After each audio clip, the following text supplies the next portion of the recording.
मनोज जरांगे पाटील गेल्या 6 दिवसांपासून अन्न व पाणी यांचा त्याग करून अंतरवाली सराटी जिल्हा जालना या ठिकाणी मराठ्यांना सरसकट कुणबी प्रमाणपत्र देण्यात यावं, त्यांना आरक्षण देण्यात यावं या मागणीसाठी उपोषणाला बसलेले आहेत। अशा प्रसंगी मात्र महाराष्ट्रातील राजकारणाचे प्रमुख घटक असलेले, ज्यांच्या हाती सत्ता आहे व ज्यांच्या हाती कायदा आहे, असे नेतृत्व हे काय करत आहे याचाही विचार करणे ही काळाची गरज आहे। मित्रांनो, महाराष्ट्राचे दुसरे उपमुख्यमंत्री अजितदादा पवार हे डेंग्यू या आजाराने त्रस्त आहेत असे प्रफुल्ल पटेल यांनी जाहीर केलं।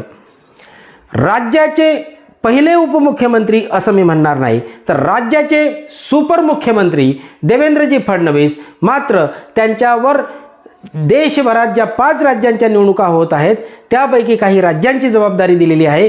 त्यापैकी रायपूरमध्ये विधानसभेच्या निवडणुकीच्या प्रचारासाठी ते गुंतलेले आहेत।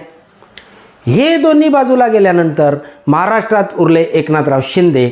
एकनाथराव शिंदे मुख्यमंत्री यांच्या खांद्यावर बंदूक ठेवून या राजकीय परिस्थितीचा, जी दुर्दैवी परिस्थिती आहे त्या परिस्थितीचा बळी एकनाथ शिंदे यांना दिला जातो आहे का, असा प्रश्न आज महाराष्ट्रात निर्माण झालेला आहे। तोच मुद्दा धरून, तोच धागा धरून आज मी आपल्यासमोर हे विश्लेषण घेऊन आलेलो आहे। व्हिडिओ माझी विनंती आपल्याला की पूर्ण बघा। विश्लेषण आवडलं नक्कीच लाईक, कॉमेंट, शेअर करायला विसरू नका व सबस्क्राईब करून इतरांनाही सबस्क्राईब करायला सांगायला विसरू नका। मित्रांनो, उद्याचा 7वा दिवस आहे। मनोज जरांगे पाटील हे आमरण उपोषणाला बसलेले आहेत।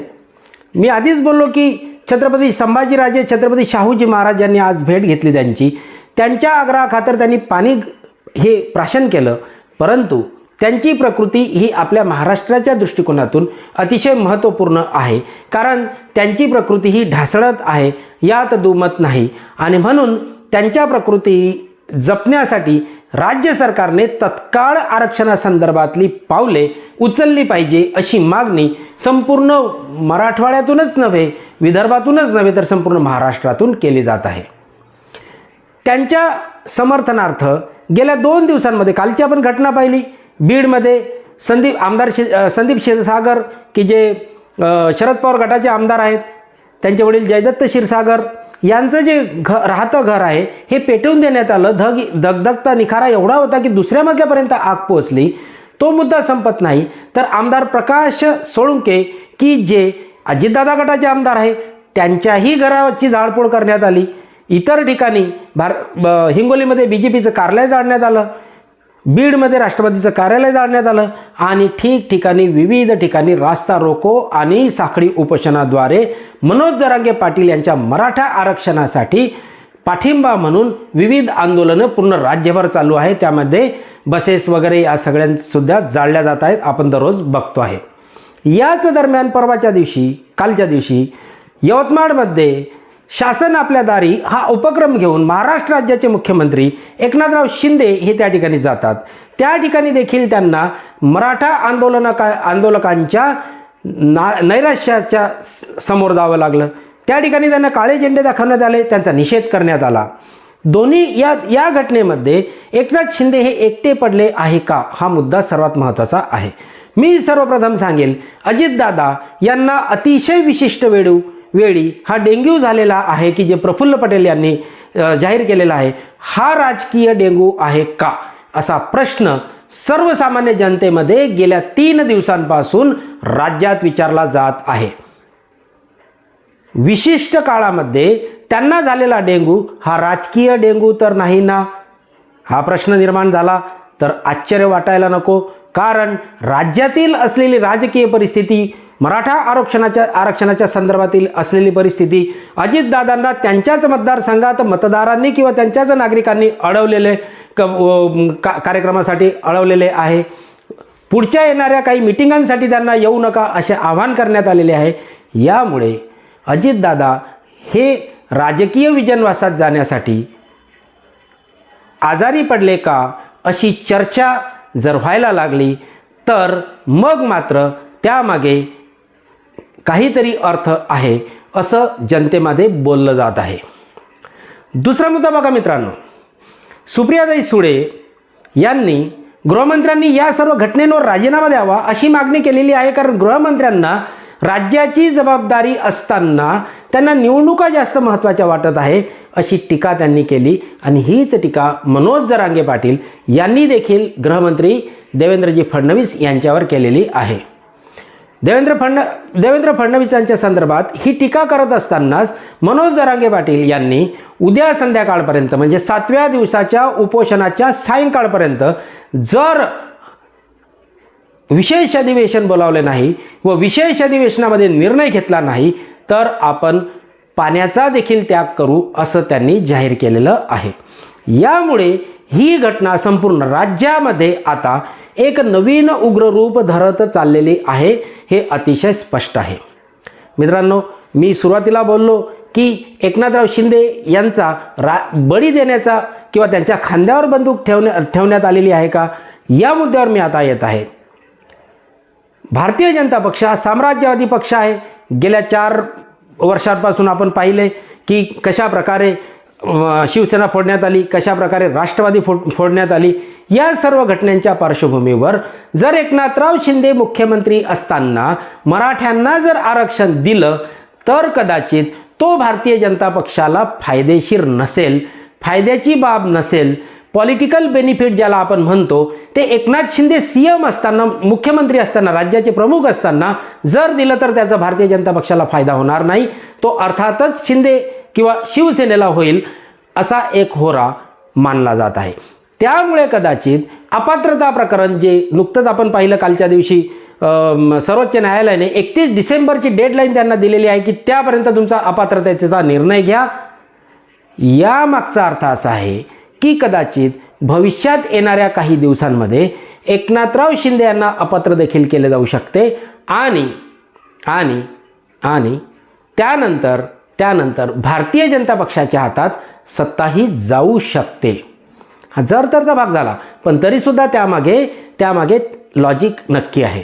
मित्रांनो, लक्षात घ्या, 4 दिवसांपूर्वीच एक ट्विट जे भारतीय जनता पक्षाच्या अधिकृत ट्विटर हँडलवर आलेलं होतं, मी पुन्हा येईल तो व्हिडिओ पुन्हा एकदा शेअर करण्यात आलेला होता. हा शेअर केलेला व्हिडिओ या मागचं कारण काय, तर कदाचित ह्या पॉलिटिकल बेनिफिटसाठी म्हणजेच की आरक्षणाच्या पॉलिटिकल बेनिफिटसाठी एकनाथराव शिंदे यांना घालवून मुख्यमंत्रीपदी देवेंद्रजी फडणवीस यांना बसवायचं आणि हे आरक्षण घोषित करायचं, जेणेकरून त्याचा राजकीय फायदा व त्याचा फायदा आगामी लोकसभा आणि विधानसभेच्या निवडणुकीत घेता येईल. असा एक पॉईंट हा भारतीय जनता पक्षाच्या कूटनीतीद्वारे असू शकतो. अतिशय साधा विषय आहे. 2019ला देवेंद्रजी फडणवीस असताना मराठ्यांना आरक्षण देण्यात आलं. हायकोर्टामध्ये ते आरक्षण टिकलं. सुप्रीम कोर्टात मात्र त्यामध्ये काही अडथळे निर्माण झाले आणि ते आरक्षण टिकलं नाही. तोपर्यंत सत्ता बदल होऊन राज्याच्या मुख्यमंत्रीपदी उद्धव बाळासाहेब ठाकरे हे मुख्यमंत्रीपदी बसलेले होते. आता मित्रांनो, मुद्दा लक्षात घ्या की उद्धव बाळासाहेब ठाकरे मुख्यमंत्री बसल्यानंतर सुप्रीम कोर्टाने, हा सरकारचा निर्णय नाही, मुद्दा लक्षात घ्या, सुप्रीम कोर्टाने ते आरक्षण नाकारलं व फेटाळलं. तो काळ होता 2020चा आणि 2020च्या काळामध्ये कोरोनाने राज्यामध्ये पाय पसरायला सुरुवात केली. ती सगळीची सगळी 2 ते 2.5 वर्षाची जी घटनाक्रम आहे तुमच्या माझ्या सगळ्यांच्या नजरेसमोर आहे. त्यामुळे कदाचित हा आरक्षणाचा मुद्दा बाजूला राहिला असेल, परंतु त्याचं खापर हे उद्धव बाळासाहेब ठाकरे यांच्यावर फोडलं जाते हे देखील संशयास्पद आहे. आरक्षण मराठ्यांना द्यायचंच होतं तर 2019ला का दिलं, 2018ला, की जेणेकरून त्यानंतरच्या काळामध्ये हायकोर्ट असेल, सुप्रीम कोर्ट असेल यांच्या तालमीत तावून सुलाखून ते आरक्षण निघालं असतं, तर मग मात्र त्या गोष्टीमागे राजकारण हे आले नसते. परंतु उद्धव ठाकरे यांच्यावर नंतर ते खापर फोडण्यात आलं. हा एक मुद्दा महत्त्वाचा आहे. हा मुद्दा अतिशय महत्त्वाचा आहे.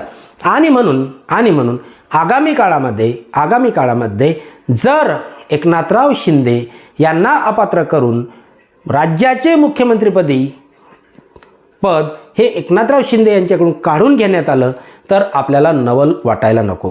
अतिशय साधा मुद्दा आहे. मनोज जरांगे पाटील यांनी पहिला उपोषण ज्यावेळेला केलं त्यावेळेला सरकारने त्यांच्याशी वाटाघाटी केल्या, चर्चा केली आणि 40 दिवस मागून घेतले. 40 दिवस सरकार अजगराप्रमाणे सुस्त पडलेलं होतं. 40 दिवसामध्ये जे आज विशेष अधिवेशनाची विषय केला जातो आहे की आज दुपारी उपमुख्यमंत्री सुपरमुख्यमंत्री देवेंद्र फडणवीस यांनी राज्यपाल रमेश बैस यांची भेट घेतली, काल मुख्यमंत्री एकनाथराव शिंदे यांनी रात्री त्यांची भेट घेतली. हीच गोष्ट किंवा हीच तातडीची प्रक्रिया 40 दिवसाच्या आत का करण्यात आली नाही? जर ती करण्यात आली असती तर कदाचित आज हा प्रश्न उपोषणापर्यंत पोचला नसता. हे अतिशय सहज, सोपं आणि साधारण गोष्ट आहे. अजून दुसरा मुद्दा मित्रांनो लक्षात घ्या. शिर्डी येथे देशाचे सर्वोच्च नेते, देशाचे सन्माननीय पंतप्रधान नरेंद्रजी मोदी यांचा दौरा झाला. आपल्या विविध राजकीय भाषणांमधून विविध मुद्द्यांना हात घालणारे पंतप्रधान नरेंद्रजी मोदी यांनी शरद पवारांवर टीका करायला संधी दवळली नाही. मात्र त्याच वेळेला तेथून केवळ 200-300 किलोमीटरवर मनोज जरांगे पाटील हे उपोषणाला बसले आहे. मराठ्यांचं हे मराठा साम्राज्य आहे किंवा मराठ्यांचं हे राज्य आहे. त्या मराठा समाजाचा एक नेता उपोषणाला बसलेला आहे. त्या संदर्भात साधा चकार शब्द देखील पंतप्रधान नरेंद्रजी मोदी यांनी काढलेला नाही. त्यांच्यापर्यंत जाऊन चर्चा करणे हा भाग लांबच राहिला, पण किमान साधा मुद्दा देखील त्यांनी आपल्या भाषणातून काढला नाही. यामागचा अर्थ सर्वसामान्य मराठ्यांनी, सर्वसामान्य महाराष्ट्रीयन जनतेने काय समजावा हा विचार करण्यासारखा भाग आहे. एकनाथराव शिंदे हे मराठा कम्युनिटीमधून येतात आणि आरक्षणाचा मुद्दा हा सुद्धा मराठा कम्युनिटीमधून येत आहे. मग मराठा विरुद्ध मराठा हा वाद महाराष्ट्रात सुरू करायचा का? किंवा मुख्यमंत्री मराठा आहेत, त्यांच्याच खांद्यावर बंदूक ठेवून त्यांचाच मराठ्याचा बळी द्यायचा का? असा प्रश्न आज महाराष्ट्रामध्ये निर्माण होत आहे. हाच मुद्दा नव्हे, मनोज जरांगे पाटील यांनी आज सायंकाळी मी ज्या वेळेला हा व्हिडिओ बनवतो आहे त्याच्या काही मिनटं आधीच एक पत्रकार परिषद घेतली आणि त्याच्यामध्ये त्यांनी सांगितलं की ओबीसी समाजाला राजकीयदृष्ट्या पेटवून देण्याचं काम एक कलाकार करत आहे किंवा त्यांना मला वाटतं त्यांनी काड्या करणारा असा शब्द वापरला देवेंद्र फडणवीस यांना, त्यांचं नाव न घेता हा शब्द वापरलेला आहे. तर ओबीसी विरुद्ध मराठा हा वादसुद्धा महाराष्ट्रात सुरू करायचा आहे का? हा प्रश्न देखील आता निर्माण होत आहे. देवेंद्र फडणवीस यांचं नाव न घेता मनोज जरांगे पाटील यांनी त्यांना काड्या करणारा कलाकार यासारखे विशेषणं लावून एका अर्थाने देवेंद्र फडणवीस यांच्यावर सडकून टीका केलेली आहे. म्हणजेच की मराठा आरक्षणाच्या मागे, न मिळण्याच्या मागे देवेंद्र फडणवीस आहेत का? अशी भूमिका मनोज जरांगेची तर नाही नव्हे ना, असा विचार किंवा असा प्रश्न संपूर्ण महाराष्ट्रात आज निर्माण होत आहे. अरे असे वागल्यानंतर पंतप्रधान नरेंद्र मोदी हे पुन्हा पंतप्रधान होतील का? असा प्रश्न देखील टाकायला मनोज जरांगे पाटील जर विसरत नसतील तर मग मात्र मराठा समाज हा किती पेटून उठलेला आहे हे अतिशय स्पष्ट होते. संपूर्ण देशामध्ये भारतभर यांनी काड्या केल्या, त्याच काड्या महाराष्ट्रात केल्या जात आहे.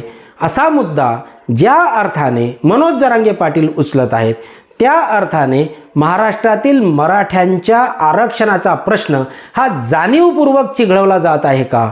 मराठ्यांच्या आरक्षणाचा प्रश्न हा जाणीवपूर्वक थांबवून ठेवला गेलेला आहे का?